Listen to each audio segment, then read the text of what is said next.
Hello everyone, good evening and welcome back to my blog. আজকে বানাবো আমি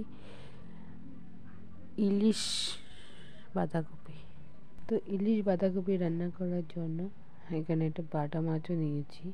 বাটা মাছটা যদিও দেবো না, এগুলি হচ্ছে কি দুটো খলিশা ইলিশ নিয়েছি। এটাকে আমি পরিষ্কার করে আঁশ ছাড়িয়ে ধুয়ে নিয়েছি। এখন টুকরো টুকরো করে নেব। মাছগুলোকে আমি কেটে নিয়ে লবণ আর হলুদ মেখে দিয়েছি। এখন ভাজি করে নেব। তো এখানে বসিয়ে দিলাম। তো এবার ভালো করে ভাজি করে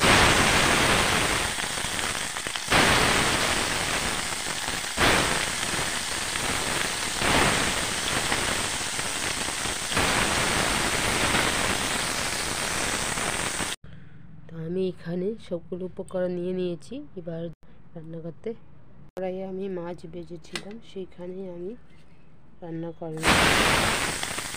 পেঁয়াজ একটু মেথি আর জিরা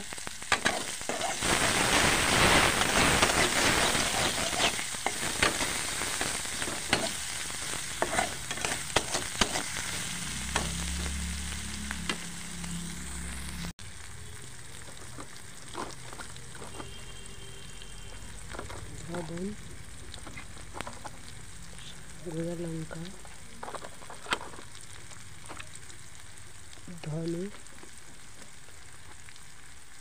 জিরা,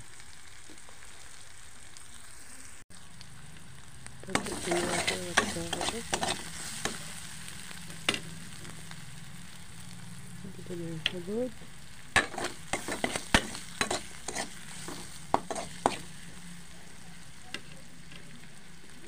সবজিগুলো দিয়ে দেবো।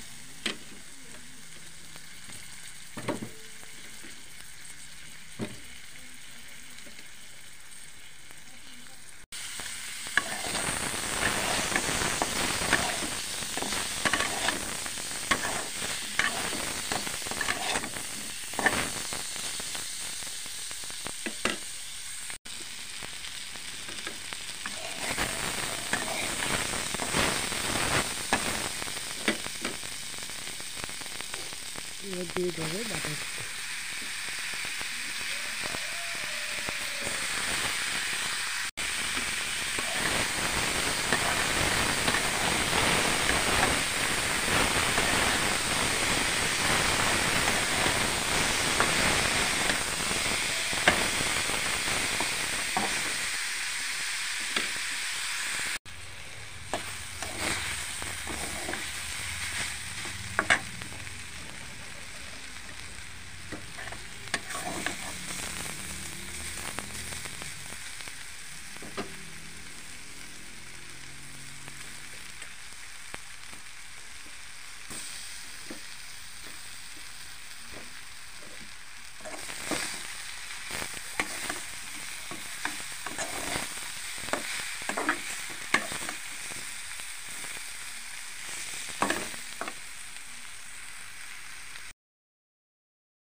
তো আমার ইলিশ বাঁধাকপি তৈরি কেমন লাগলো জানাবেন। ভালো লাগলে লাইক, শেয়ার, কমেন্ট এবং ফলো করে দিতে ভুলবেন না। Thanks for watching.